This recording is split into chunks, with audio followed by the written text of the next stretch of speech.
खामोश सड़कें जब बोलने लगती हैं, तख्त हिलते हैं, ताज डोलने लगते हैं। जिस दिन जनता चुप्पी तोड़ दे साहब, उस दिन ऐवान भी थर्राने लगते हैं। नमस्कार, रायगिरी में आपका स्वागत है। मैं हूं सुशील गिरीश। देखिए, आज की बात थोड़ी अलग है। आज मैं आपसे कोई आंकड़ा नहीं गिराने वाला, कोई भाषण नहीं पढ़ने वाला। आज बात करनी है एक ऐसे मंजर की जो दिल्ली की सड़कों पर उतरा और जिसने, मानिए या न मानिए, सत्ता के गलियारों तक हलचल पैदा कर दी।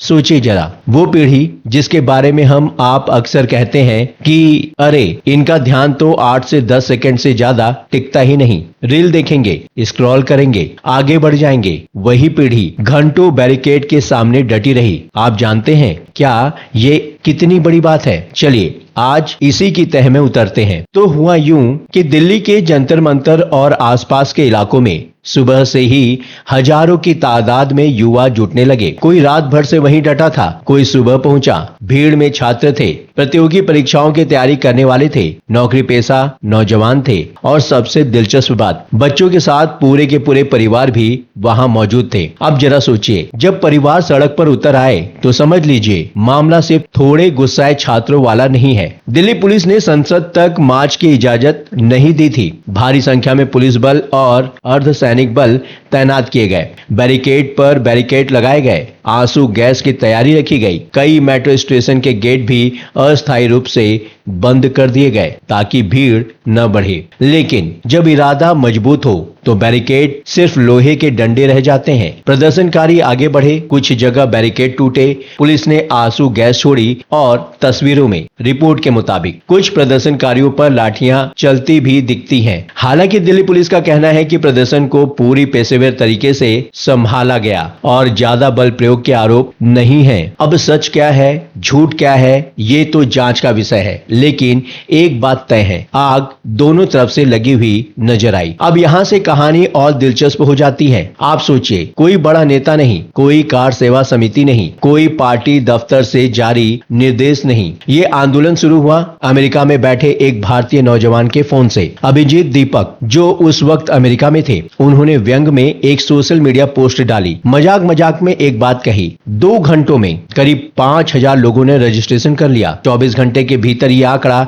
30,000 तक जा पहुंचा। अब आप कहेंगे ये तो सिर्फ सोशल मीडिया का खेल है, फॉलोअर्स नकली भी तो हो सकते हैं, और ये सवाल जायज भी है। कुछ लोगों ने यही आरोप भी लगाया। लेकिन एक बात याद रखिए, पोस्ट ने जिस रफ्तार से आग पकड़ी, उससे कम से कम इतना तो साबित हो गया कि बारूद पहले से मौजूद था, सिर्फ एक चिंगारी की देर थी। क्योंकि आजकल की पीढ़ी सोशल मीडिया को सिर्फ इस्तेमाल नहीं करती, वो उसे जीती है, वहीं उसकी दोस्ती बनती है, वहीं उसका मजाक उड़ता है और वहीं पहली बार उसके गुस्से को आवाज मिलती है। अमेरिका से चली एक पोस्ट भारत पहुंची, एक छोटी सी दरार में रोशनी दिखी और फिर उस दरार को नौजवानों ने खुद बड़ा किया और आज दिल्ली की सड़कों पर वो रोशनी सूरज बनकर दिखी। असली सवाल ये नहीं है कि एक पोस्ट इतनी बड़ी कैसे बन गई, असली सवाल ये है कि उसके पीछे इतना गुस्सा जमा क्यों था और इतने सालों से किसी को दिखा क्यों नहीं। भारत में राजनीतिक रैलियां हम सबने देखी। एक तय पैटर्न होता है, जिला अध्यक्षों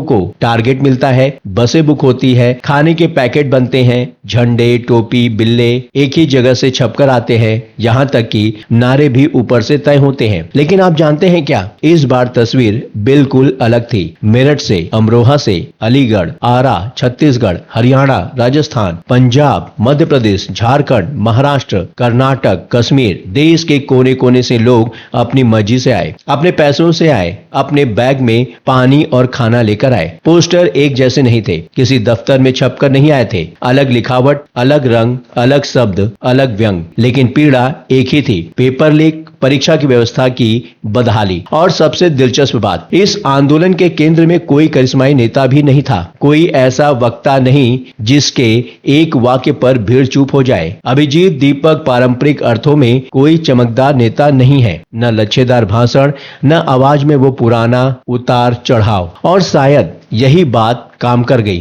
क्योंकि लोगों को ये नहीं लगा कि वो किसी की राजनीतिक महत्वाकांक्षा पूरी करने आए हैं। उन्हें लगा ये मंच उनका अपना है। अब आप ही बताइए, जब मंच से नेता को हटा भी दिया गया तो आंदोलन कमजोर होने की बजाय और तेज हो गया। यानी एक आदमी हटा और हजारों लोग खुद मंच बन गए। तो जो लोग कहते फिरते हैं कि जैन जी को कुछ याद नहीं रहता, उसकी समझ मीम से आगे नहीं जाती, उन धारणाओं को आज सड़क ने तोड़ दिया।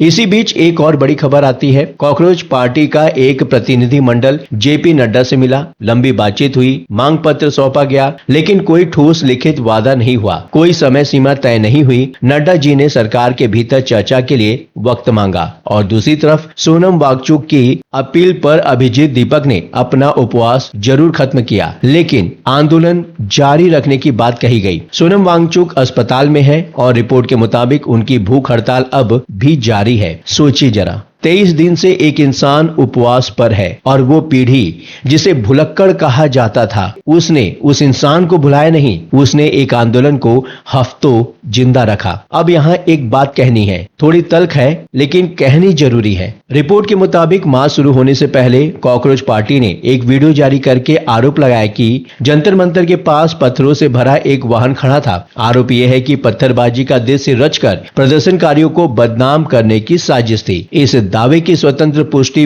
अभी तक स्पष्ट नहीं है। सवाल यह उठता है, इतनी भारी सुरक्षा के बीच वो वाहन वहां पहुंचा कैसे? वहीं कुछ पत्रकारों ने प्रदर्शनकारियों को पुलिस की तरफ पत्थर फेंकते भी देखा। तो यहाँ दोनों तरफ की जांच जरूरी है। अगर हिंसा प्रदर्शनकारियों की तरफ से हुई है तो कानूनी कार्रवाई हो, लेकिन अगर किसी शांतिपूर्ण आंदोलन को जानबूझकर हिंसक दिखाने की साजिश थी तो ये लोकतंत्र के साथ उससे भी बड़ा अपराध होगा। और मीडिया की बात करें तो भाई साहब, इतने बड़े आंदोलन को, जिसे अंतर्राष्ट्रीय एजेंसियां सरकार के तीसरे कार्यकाल की सबसे बड़ी चुनौतियों में गिन रही थी, हमारे यहाँ प्राइम टाइम पर वो जगह नहीं मिली। वो जगह मिली या नहीं, ये सवाल आप खुद अपने आप से पूछिए। पेपर लीक कोई अचानक होने वाला हादसा नहीं है, ये धीमा जहर है। पहले परिवार की जमा पूंजी जाती है, फिर छात्र की उम्र निकलती है, फिर उसका आत्मविश्वास टूटता है, फिर भविष्य पर भरोसा।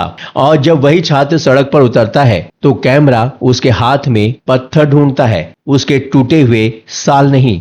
अब आखिर में ये सिर्फ पुलिस बैरिकेड की कहानी नहीं है, ये राजनीतिक निराशा की कहानी है। सत्ता पक्ष इस पीढ़ी से बात करता है लेकिन भाषण की भाषा में, विपक्ष संवाद करना चाहता है लेकिन ज्यादातर नारे पुराने पड़ चुके हैं। छात्र संगठन भी कई बार पिछली सदी की शब्दावली में उलझे नजर आते हैं। यानी बेचैनी नहीं है, लेकिन उससे बात करने के औजार पुराने हैं। और ये सिर्फ सरकार की नाकामी नहीं, ये पूरे राजनीतिक नेतृत्व की नाकामी है, क्योंकि उन्हें युवा एक मतदाता दिखता है, नागरिक नहीं। उन्हें उसका वोट चाहिए, उसकी भाषा समझने की मेहनत नहीं। भारत में जेन जी की अनुमानित आबादी करीब 37 करोड़ 70 लाख बताई जाती है और UNFPA के मुताबिक 10 से 24 साल की उम्र के 38 करोड़ 20 लाख से ज्यादातर लोग देश में हैं। ये कोई छोटा तबका नहीं है, ये अपने आप में एक महाद्वीप जितनी बड़ी आबादी है। और अब तो जैन अल्फा भी दस्तक दे रही है, जो भाषण सुनने से पहले